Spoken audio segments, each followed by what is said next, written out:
그러면 어떠하냐? 우리는 나으냐? 결코 아니라. 유대인이나 헬라인이나 다 죄 아래 있다고 우리가 이미 선언하였느니라. 기록된 바 의인은 없나니 하나도 없으며 깨닫는 자도 없고 하나님을 찾는 자도 없고 다 치우쳐 함께 무익하게 되고 선을 행하는 자는 없나니 하나도 없도다. 그들의 목구멍은 열린 무덤이요 그 혀로는 속임을 일삼으며 그 입술에는 독사의 독이 있고 그 입에는 저주와 악독이 가득하고 그 발은 피 흘리는 데 빠른지라. 파멸과 고생이 그 길에 있어 평강의 길을 알지 못하였고 그들의 눈앞에 하나님을 두려워함이 없느니라 함과 같으니라. 네, 오늘 담화는 지성수 형제님께서 바울의 공소장이라는 제목으로 해주시겠습니다. 예, 홀로아리랑이 처음에 서유석이가 불렀던가요? 그렇죠? 그는 저 노래방에서만 불렀는데 그 홀로아리랑이 이렇게 감동적일 수가 참 있다는 게 놀랍네요. 그렇게. 오늘 읽은 그 본문의 말씀은 소위 이제 바울의 우리 기독교의 가장 뼈대가 되는 대속론, 그 기반을 이루는 바울의 의인론, 예, 세상에 의로운 자 하나도 없다는 의론론의 그 배경을 되는 말씀이죠. 예, 우리 기독교의 그 대속론 뼈대가 되는데, 저도 한때는 거기에 아주 깊이 예, 정말 각인돼서 그렇게 오랜 동안 살았습니다. 그러나 지금은 더 이상 저에게는 의미가 없는 한때 신앙이었습니다. 그러나 지금도 이 기독교의 대속론은 수많은 사람을 예수께 인도하고 있지요. 그 대표적인 예가 이번에 잘 나타난 그 전우원 군의 경우입니다. 그 전우원 군이 나와서 얘기할 때 뭐냐면 자기가 회개했다고 하잖아요. 그 사실은 그 신앙생활 안 하는 사람들의 입장에서는 저 무슨 개소리야 그런 생각이 드는 겁니다. 아니 할아버지의 죄를 지가 왜 회개해? 그 말도 안 되는 논리죠. 얼토당토하는 얘기죠. 그러나 기독교적인 바탕에 있을 때 그게 이해가 되는 거죠. 여하튼 어떤 의미에서든지 자기가 죄인됨을 깨닫게 되는 계기가 되었다고 하는 의미에서 이제 대속론이 폭넓게 그렇게 이해되기도 하지만 동시에 이것은 장애가 되기도 합니다. 그 뭐 예수가 나를 위해서 대신 죽었어? 그것 가지고는 그렇게 간단하게는 예수가 설명이 안 돼요. 그거는 기독교를 해석하는 여러 가지의 해석 중에 독과점 논리일 뿐입니다. 그거 오히려 그런 논리는 더 예수를 알게 하는데 장애가 되는 그런 사람도 많이 있습니다. 지금 이 시대, 이 포스트 모더니즘 시대에는. 여기 바울이 이사야서를 인용했어요. 이 의인은 없나니 하나도 없다고 하는 것을 이것은 마치 검사가 법조문을 인용하듯 한 겁니다. 원래 이사야서의 본래 뜻과는 별로 상관이 없이 그 멋대로 인용한 거예요. 그렇다고 거기 어울리니까. 그러니까 그래 성서 바울도 그렇게 합니다. 그냥 구약의 여러 가지 중에서 하나 그냥 이용해서 자기의 뒷받침하고 그렇습니다. 그래서 성경을 굉장히 아주 참 귀중하게 믿는 건 좋으나 성경 말씀이 다 하나님 말씀은 아니에요. 성경에는 이런 말씀도 있습니다. 디모데후서 4장 13절에 보면 내 외투를 가져와라 이런 말도 있어요. 바울이 디모데에게 내가 두고 온 외투 가져와라 그런 것도 있어요. 그거 무슨 하나님 말씀이에요? 그거는 저기 뭐야 뭐죠? 좀 갖다 주는 건 뭐죠? 속달 뭐예요? 갑자기 저러네. 짜옹, 아니 배달. 배달 요즘 뭐예요? 로켓 배송. 예, 그 로켓 배송. 배송한테 붙어야지 있죠. 예, 그런 겁니다. 예. 네, 그런 말씀도 있습니다. 그래서 저는 오늘 이 바울의 말씀을 이제 예전에는 뭐 내가 죄인 됨을 회개하는 그런 걸로 믿었지만 지금은 이제 다르게 읽기로 했습니다. 그래서 지금은 어떻게 읽느냐면은 완전한 사람은 없다. 완전한 사람 없다. 그래서 내가 죄인이다가 아니라 타인을 이해하는데 완전한 사람은 없다. 그러니까 이지러지고 찌그러진 사람을 이해하는 데로 저는 지금은 그렇게 사용을 합니다. 제가 사실은 몇 달 전 동안 시드니에 갔다가 원래 1년 있을 예정이었는데 일찍 왔잖아요. 제가 이번에 참 귀중한 경험을 했습니다. 뭐냐면 어떤 인격적 미숙함. 이 인격적 미숙한 사람을 만나가지고서 얼마나 마음고생을 했는지 몰라요. 우리가 한번 아돌람을 지난 3년을 되돌아볼 때 아돌람을 거쳐간 사람들이 좀 몇 명 있죠. 그런데 그 중에는 참, 저분이 왜 아돌람에 요즘은 안 나오나 하고 아쉬운 사람도 있지만 별로 아쉬운 사람도 있습니다. 안 나와도 별로 아쉬운 사람. 그 어떤 사람들이냐면 그 안타까운 일은 그 사람의 신앙 때문이 아니라 그 사람의 인격 때문입니다. 겪어보니까 그 사람의 인격이 여기 안 나와도 별로 안 아까운, 별로 보고 싶지 않은 그런 사람들이 있잖아요. 예, 인격. 제가 시드니에서 아주 고통스럽게 경험을 통해서 깨달은 겁니다. 그게 뭐냐면 육체적으로 장애가 있는 것처럼 인격적으로도 장애가 있구나라고 하는 인격 장애라는 것을 제가 깨달았습니다. 그런데 육체적으로 미성숙할 때 장애가 있을 때는 주변 사람의 도움을 받아야 됩니다. 그러나 인격적으로 미성숙한 건 어떡하나요? 어떻게 도움을 줄 수 있나요? 큰 도움을 줄 수 없습니다. 인격적 결함은 신체적 장애는 다른 사람에게 고통을 주지 않습니다. 그러나 인격적 장애, 인격적 결함은 타인에게 고통이나 부담을 줍니다. 굉장히 어려워요.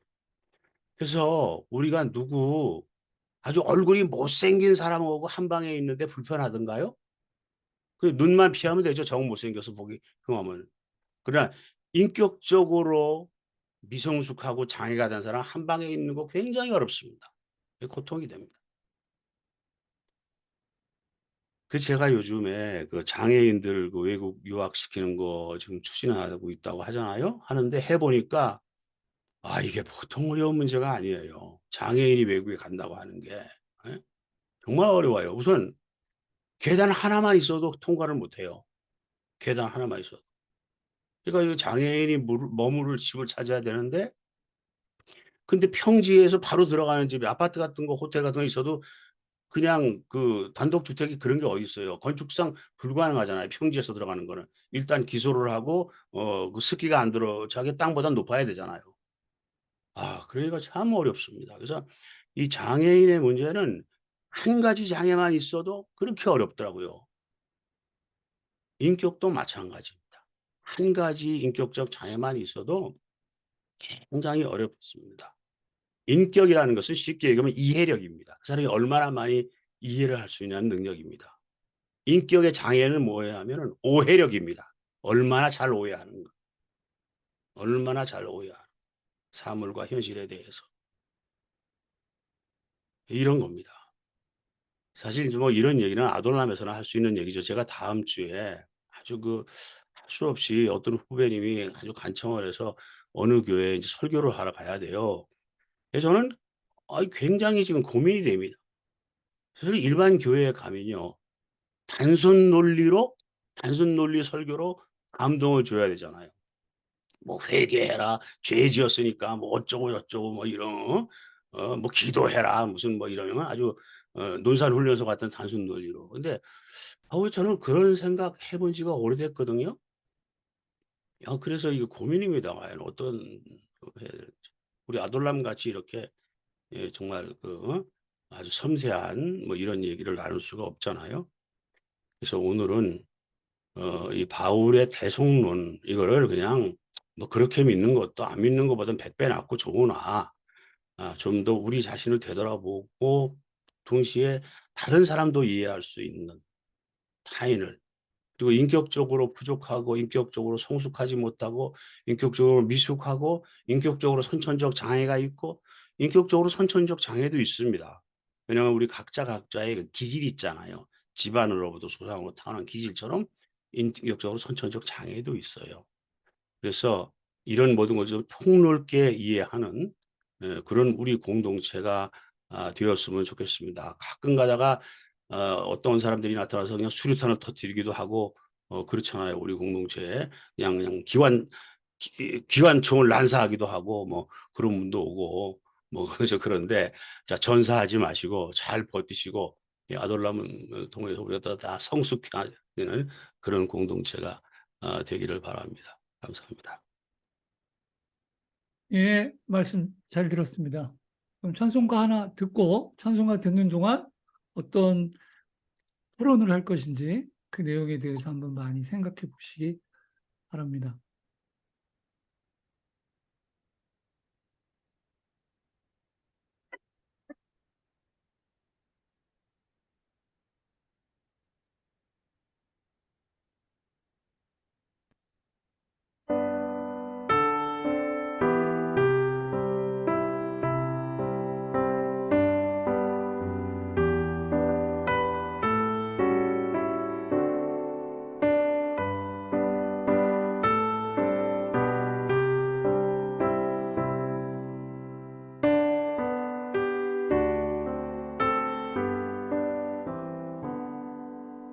내 주를 가까이 하게 함은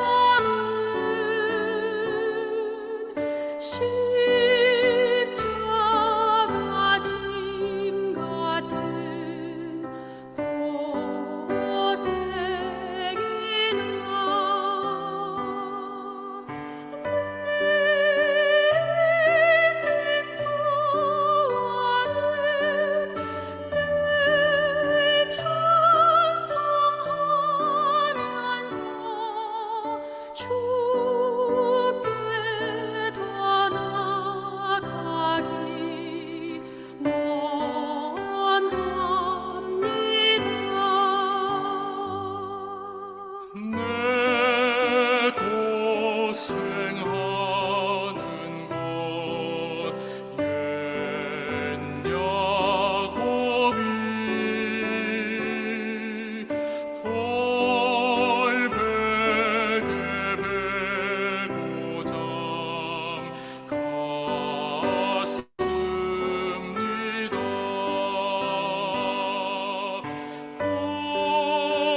꿈에도 소원이 늘 찬송하면서 주께 더 나아가기 원합니다.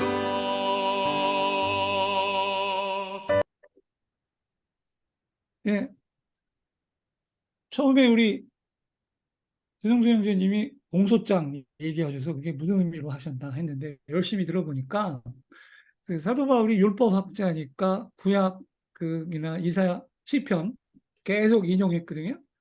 그래서 검사가 법정은 인용하듯이 선 넘어서 구절이라는 의미로 했고 또 우리 아둘람 형제자매님들이 폭넓은 사고의 폭을 위한 그런 말씀을 해주신 것 같고 뭐 하실 말씀이나 질문, 소감 있으면 말씀해 주시는데 얘기를 듣고 제일 먼저 떠오르는 이름이 최요한 형제님이십니다. 바울이 예수를 망친다라는 얘기를 하신 분이 이 얘기에 대해서 어떤 의견을 갖고 계신지 또 궁금한데 최요한 형제님 뭐 예. 바울이 다메섹에서 고꾸라지고 나서 3년 동안 아라비아 사막과 문용훈 형제님은 10년이라고 말씀하셨는데 저는 3년으로 생각하고 있습니다. 고꾸라지고 나서 자기의 축적된 지식과 경험으로 교리화 만든 것이 5가지입니다. 첫 번째 성서의 축자영감설, 두 번째 그리스도의 동정녀 탄생, 세 번째가 대속적 죽음, 네 번째가 육체적 부활, 다섯 번째가 그리스도의 재림입니다.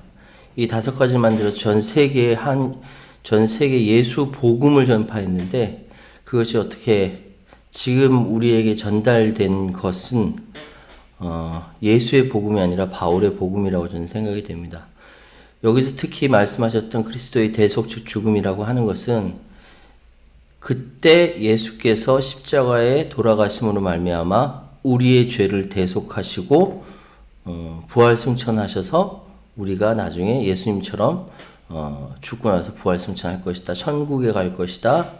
나중에 재림하셔서 양과 늑대 갈라지듯이 갈라서 심판하실 것이다. 아주 간단하고 강렬한 신앙의 고백을 바울은 했습니다. 특히 대속적 죽음에 대해서 단 일회성으로 얘기했는데요. 제가 저번에 말씀드린 바와 같이 우리 성숙한 그리스도인들은 그때 단 한 번의 예수의 죽음이 아니라 인간 역사 이래 계속적으로 그런 죽음의 역사가 있었고, 동시에 부활의 역사가 있었고, 동시에 죽음과 부활을 다 경험한 또 다른 새로운 하느님 나라의 이 땅의 도래함을 우리는 고백할 수밖에 없습니다. 이런 상황에서 봤을 때 새로운 믿음으로 들어감을 고백하신 지성수 목사님의 새로운 해석에 대해서 적극 지지하고요. 좀 더 성숙한, 인격적으로 장애를 뛰어넘는 성숙한 신앙인이 되기를, 우리 아둘람 공동체 모두가 그렇게 되기를 기원합니다. 감사합니다. 감사합니다. 또 다른 의견 있으신 분 계신가요? 저는 지성수 형제님 담화를 들으면서 제가 느낀 건, 안 나와도 별로 안타까운 사람이 되지 말아야 되겠구나.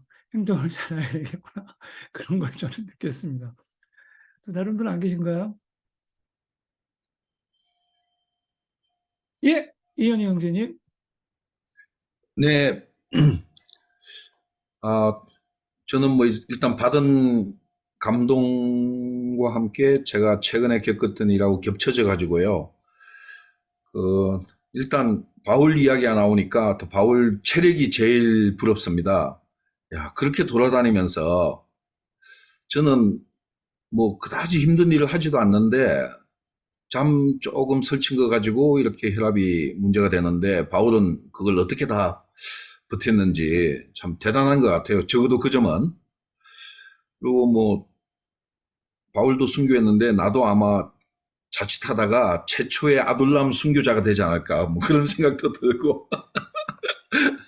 근데 그 제가 왜 지난번에 한번 제가 한국 가기 직전에 우리 직원이 이렇게 사망해가지고 장례를 치르면서 제가 그때 사실은 결심을 좀 했어요. 아둘람에 내가 좀 발을 좀 줄여야 되겠다. 뭐냐면은 일을 제가 좀 더 열심히 해야 되는 상황이 생겼습니다. 그 전 직원들 의료보험을 제가 했어요.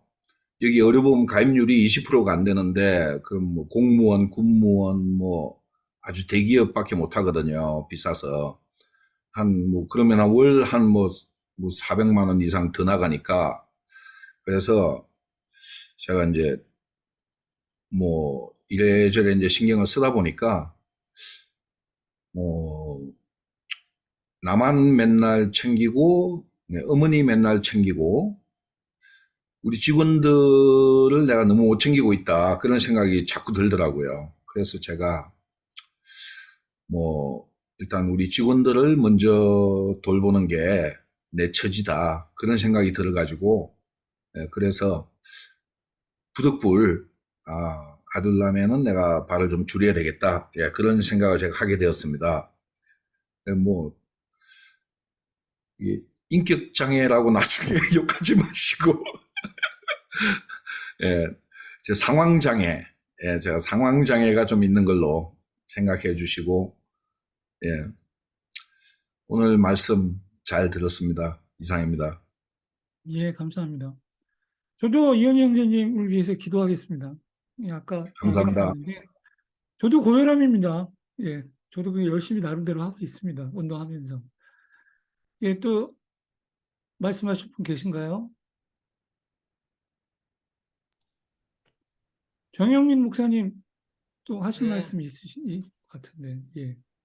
야, 한 주도 안 빠지고 매일 얘기해서 나도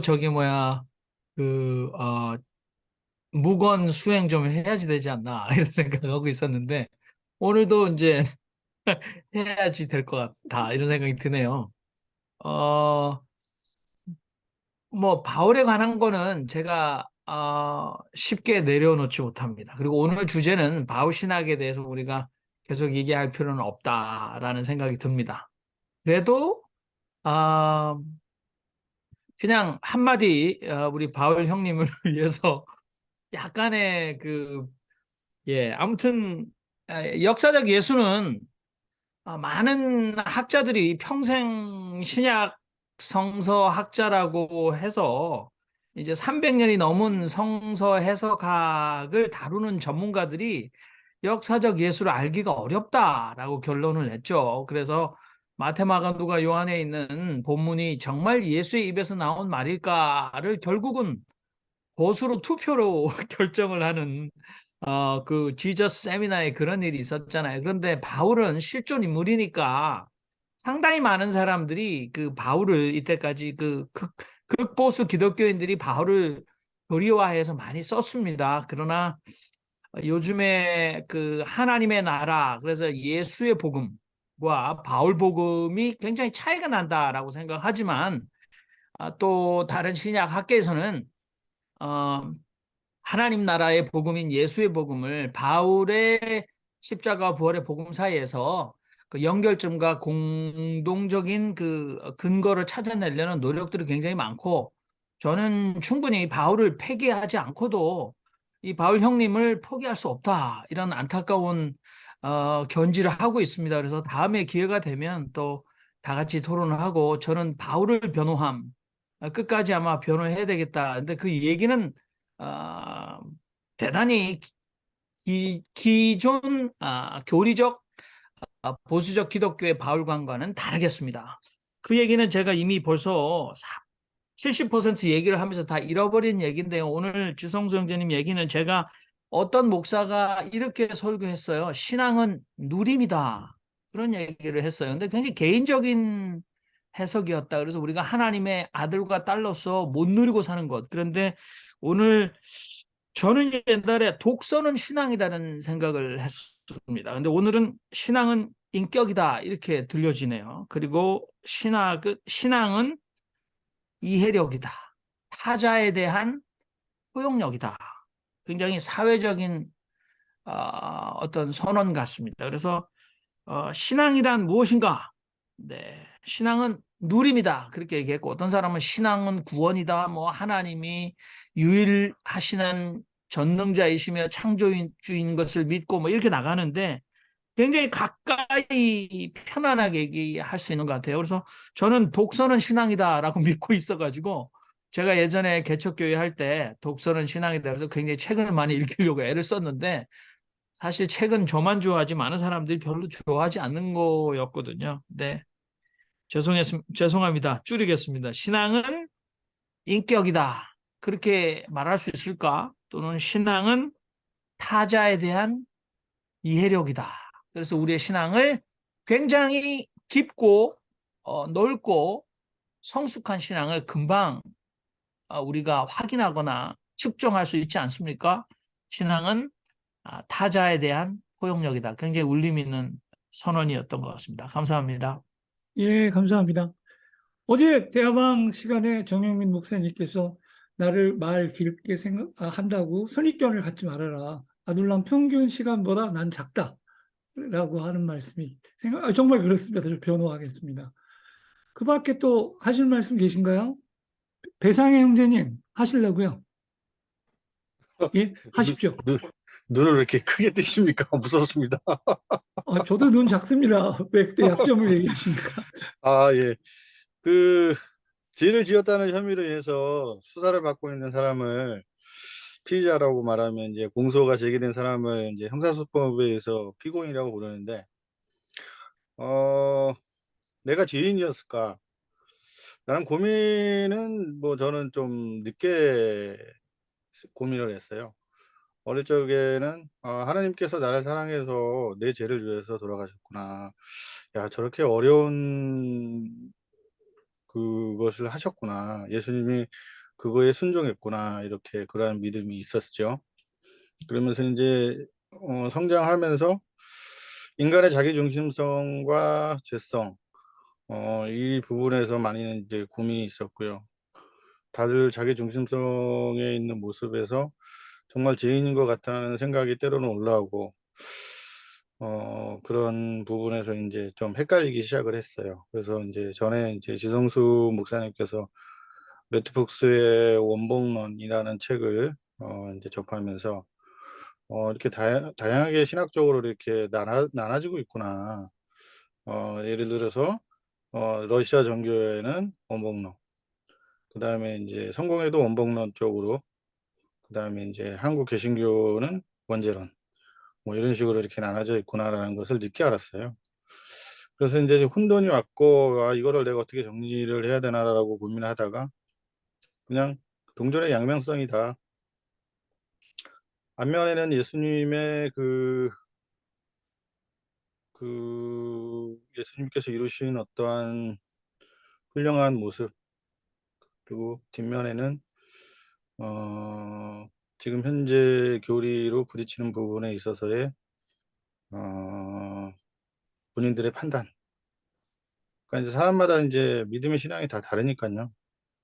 저는 이것도 접근하면 맞을 수 있는 것 같고, 저것도 접근하면 맞을 수 있는 것 같고, 그런 단계에 있는 것 같습니다. 이상입니다. 예, 감사합니다. 또 다른, 지금 저기 예, 배상의 형제가 그 예, 원복론 얘기해서 그 잠깐 설명을 드려야 될 것 같은데, 그 우리가 이제 인간의 원죄, 원죄론을 우리 기독교의 이제 주류적인 해석 아니에요? 그건 이제 어거스틴이 이제 시작한 거거든요. 그런데 원죄가 아니라 원래 복된 원복론이라는 것이 있습니다. 매티 폭스라는 이제 신학자가 이제 뭐 집대성을 했는데 쭉 교회 안에서 내려온. 근데 사실은 그 원복론이 훨씬 내용이 풍성하고 정말 좋은 내용이 많아요. 근데 왜 원죄론이 기독교 안에서 대세를 이뤘느냐? 원복론은 장사가 안 되거든. 원죄론이래야 장사가 돼. 죄인이야 알았어. 이렇게 시작해야 뭐가 되거든. 쉽거든. 때려잡기 좋고 또 의뢰받기도 좋고.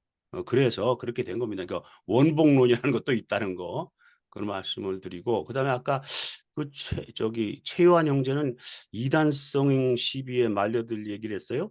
양과 염소 아니에요? 양과 늑대가 아니라 양과 염소. 말 잘못했어요. 양과 염소했어요. 네, 잘못하면 말을 잘못했습니다. 이단이 될 죄송합니다. 뻔했습니다. 예. 예, 한 10분 정도 남아 있는 것 같습니다. 오늘은 평소보다 한 5분 일찍 끝내겠습니다. 예, 더 하실 말씀 있으신 분 말씀해 주시죠. 예, 제가 박선배 형님. 예, 제가 최근에 그 본 책 중에 모세오경의 진실이라는 유상태 그 신학자죠. 아니 목사도 했었고 뭐 이렇게 했었던 신학했었던 분이 쓴 글을 읽고 있는데 이런 말이 있어요. 성경이 역사적인 작품이 아니라 신화적인 작품인 창세기에서 아담이 지은 죄가 전체 인류에게 유전적으로 이어지는 원죄라는 교리는, 이게 원죄라는 말이 처음에 창세기에 나오는데 이것을 왜 사람들이 잘못 인식하냐면 신화와 역사를 구분할 수 없었던 옛사람들이 신화를 역사로 착각해서 잘못해서 만들어낸 무지의 산물이다. 그래서 이와 관련해 가지고 그 신구약을 막론하고 원죄라는 단어는 단 한 군데도 등장하지 않는다는 그런 얘기를 하더라고요. 그래서 4세기 후반에 와서야 아우구스티누스가 이 신학적으로 확립한 이론이 이런 원죄론이라고 얘기를 하면서, 인간은 태어날 때부터 죄를 안고 태어나기에 아무리 서인군자라 하더라도 스스로 죄를 씻을 수 없다는 원죄론과 죄 없이는 하나님 아들 예수님이 대속만으로 구원받을 수 있다는 대속론, 그리고 삼위일체론, 이 세 가지가 기독교의 전통 구원관인데, 이것도 역시 이 비합리적인 교리가 4세기 이후 1000년 동안 기독교의 핵심 교리를 인정받아 왔고, 예수님이 돌아가시고 난 300년 지난 후에 기독교의 그런 전통 교리로 인정받았다. 이렇게 주장을 하면서 그래서 이 전통 교리라는 것도 기독교 자체적으로 영과 논의로 이루어진 게 아니라 로마 콘스탄티누스 1세가 로마 제국의 어떤 수명 연장을 하기 위해서 강제로 전역에 있는 주교들을 모집해서 니케아 회의를 열어서 자기들한테 유리한 쪽으로 결론을 내도록 압박해서 만든 교리다. 이런 원죄론을 가지고 얘기를 하더라고요. 그래서 과연 우리가 지금 듣고 있는 알고 있는 이 교리가 얼마만큼 신빙성을 있고 받아들여야 될지 이거에 대해서 고민을 할 수 있는 거라 생각이 들었었고요. 저도 좀 고민을 하고 있습니다. 네, 이상입니다. 예, 우리 박선배 형제님 말씀을 들으니까 이런 생각이 드네요. 신학은 감신도 아니고 충신도 아니고 평신이 역시 가장 세구나 이걸 느끼게 됐습니다. 예, 예, 또 다른 분 계십니까? 예, 제가 예, 이승민 형제님. 말씀드리겠습니다. 예, 예, 제가 책을 좀 잘 안 읽어가지고 책을 읽으려고 한 1년 전에 니체의 선악의 저편이라는 책을 하나 샀습니다. 근데 그 20세기 아주 최고의 철학자라는 니체를 처음 접했죠.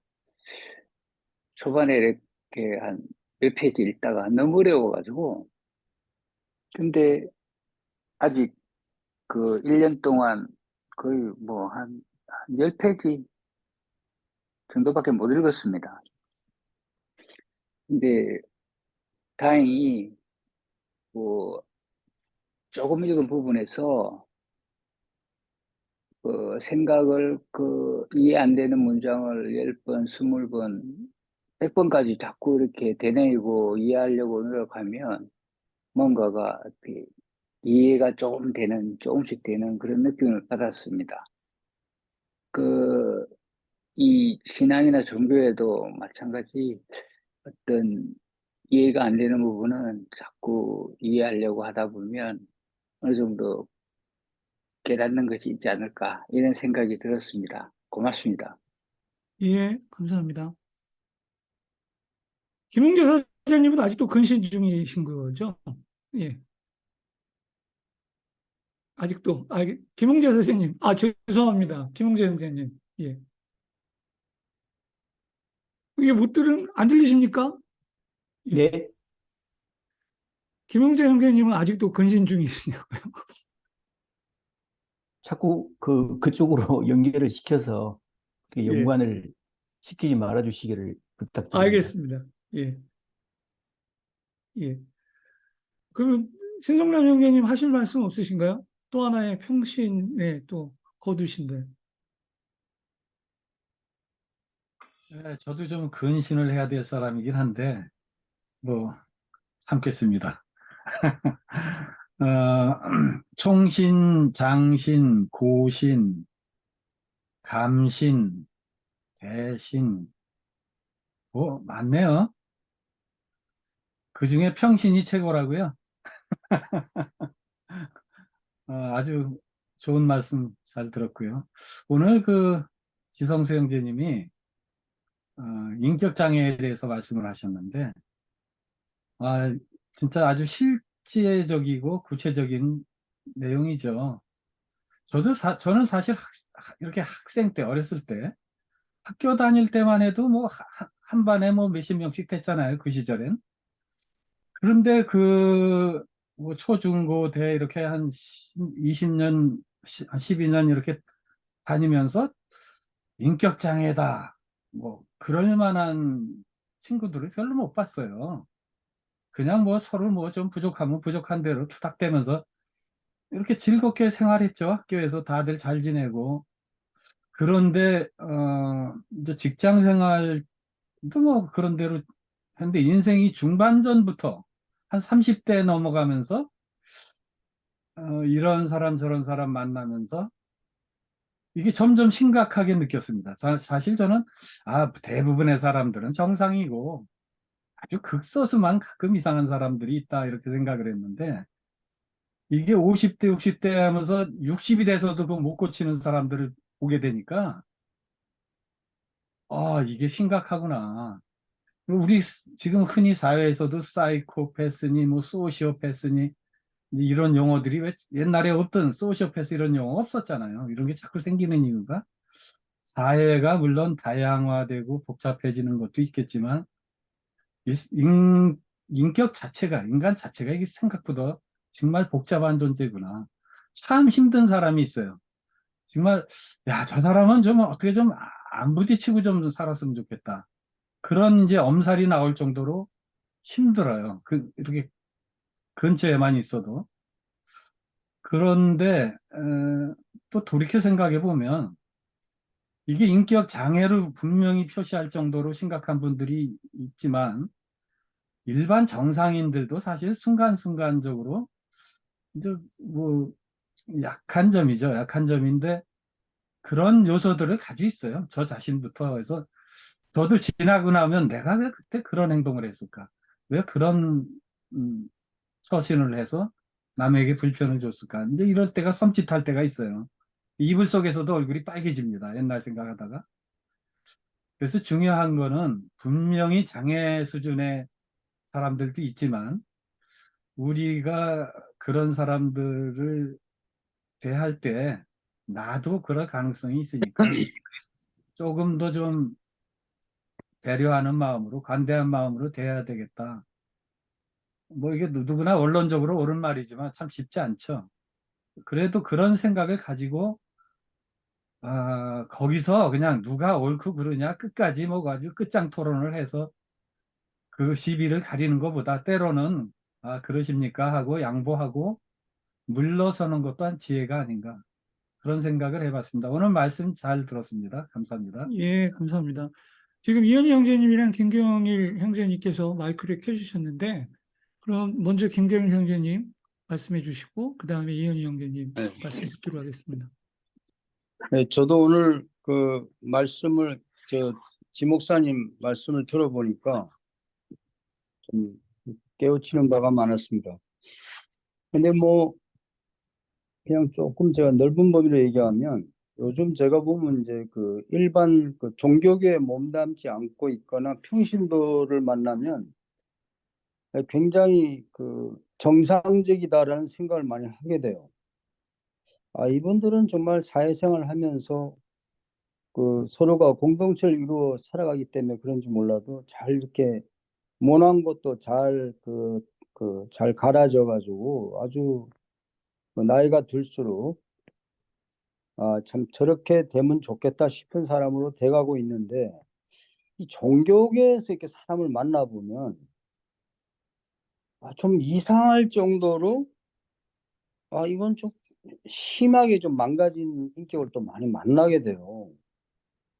이게 종교가 아니었으면 이렇게 안 망가졌을 건데라는 생각을 매번 하게 돼요. 물론 또 그 사람들은 또 저보고 저런 또 이상한 놈이 다 있나 뭐 이럴 수 있겠죠. 뭐 서로가 그러고 있는 건데 제가 이 종교계로 들어와 가지고 정말 훌륭한 분도 또 스승으로 모시는 분도 만났지만 이건 진짜 인간 말종이다. 이 사람은 정말 악취를 풍겨도 너무 풍긴다. 이런 사람을 또 종교계에서 쉽게 만나요. 근데 왜 이런 인격이 될까?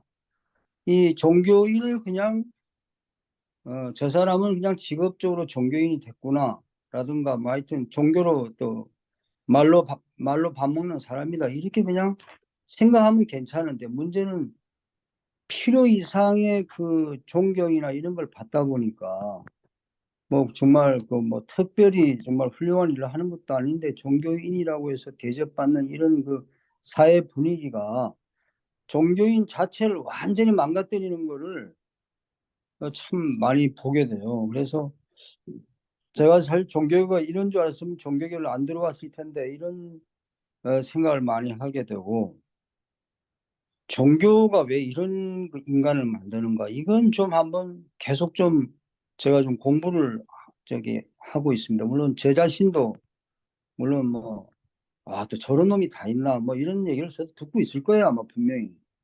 하여튼 저 자신도 좀 들여다보면서 종교에서 그 종교 지도자라는 사람 또 뭐 하여튼 그런 사람이 왜 인격이 이토록 망가지는가 이건 하여튼 참 큰 의문입니다. 네, 이상입니다. 예, 이현희 형제님. 네, 제가 그 아둘람에서 가장 큰 은혜를 받는 거는 담화 자체보다는 역시 뒤에 말씀하시는 분들 이야기를 듣는 게 제일 큰 은혜인 것 같아요. 제가 이번에 한국에 갔을 때 좀 짧게 경험한 게 있는데 제 고종 사촌한테 전화를 했더니 다짜고짜 저한테 야, 현이야, 내 아들놈이 있는데 이 새끼가 지금 뭐 종교에 빠졌다는 거예요. 그 뭐죠? 지금 뭐 그래가지고 제가 이제 사이비 종교에 빠졌다. 제가 뭐 이름을 다 이야기하기는 싫은데 그래가지고 제가 한 말이 그냥 일단은 이 새끼 저 새끼 좀 하지 말라고 아들을 보면은 오히려 이 새끼 저 새끼 하는 아빠나 가정보다는 그쪽 교회가 더 좋았나 보다. 그러니까 그쪽으로 빠지는 거 아니겠냐. 그리고 저 히스토리를 좀 만들려고 했어요. 뭐냐면은 그냥 모든 경제적인 지원은 다 끊고 뭐 퇴직금까지 다 날렸다고 그러더라고요. 뭐 퇴직하고. 그래가지고 모든 경제적 지원은 다 끊고 도와줄 수 있는 돈을 가지고 적금을 들어둬라. 아들 이름을 해두면 자기가 빼나가니까 다른 이름으로 해서 적금을 들어놓고 나중에 돌아오지 않으면은 결국 돌아오지 않고 네가 세상을 떠날 일이 있으면은 그거는 사회에 기부를 해라. 그런 말을 했거든요. 그래서 제가 이제 이야기하고 싶은 거는 오히려 지금 현재 우리가 이야기하는 그 보수적인 교회나 보수적인 신앙인들이 오히려 진보적이라고 하는 사람들보다 더 따뜻하게 사람들을 대하고 있는 건 아닌가. 그 진보적인 사람들이 어떤 이론과 논리 모든 것들을 가지고 현재 교회의 모습들, 그 다음에 논리, 역사, 뭐 그런 것들을 비판은 하고 있지만 진심으로 그 보수 교회에 있는 사람들을 따뜻한 눈으로 바라보았는가 하는 반성은 자체적으로 해야 되지 않을까 그런 생각을 하게 되었습니다. 이상입니다. 예, 감사합니다. 오늘 여러분들이 말씀을 해주셨는데 오늘 쭉 정리될 수 있는 얘기 중에 하나가 신학은 인격이다 라는 얘기가 하나 남는 것 같습니다. 그럼 지성수 목사님 마무리해 주시고 축도 부탁드리겠습니다. 예, 이승용 형제님이 감히 선악의 저편 저 책을 샀다는 데 대해서 저는 놀라움을 금할 수가 없습니다. 감히 그 어려운 책을 사셨다는 거죠. 그 책은 읽는 게 아닙니다. 이렇게 모셔놓는 거지. 너무 읽으려고 애쓰지 마시고 잘 모셔놓고 제목만 보고 심심하면 책을 한번 만져보시고 그러면 저절로 은혜가 됩니다. 그걸 애써 읽으시려고 이해하시려고 애를 쓰지 마시고. 그러나 오늘 그 말씀 가운데 제가 한 가지 이해되면서 역시 예수는 예수다. 니체는 무슨 얘기 어렵게 해요. 몇십 번 읽어도 이해할 수 없게. 근데 예수님은 그냥 쉽게 얘기하셨잖아요. 그 차이인 것 같아요. 누구나 알아들 수 쉽게. 그래서 우리가 예수를 믿는 것 같습니다. 기도하겠습니다. 하나님, 부조리와 모순과 불합리가 가득한 이 세상 속에서 보다 더 그리스도를 닮아가는 삶을 살아갈 수 있는 저희들이 되게 하여 주시옵소서. 예수님의 이름으로 기도합니다. 아멘.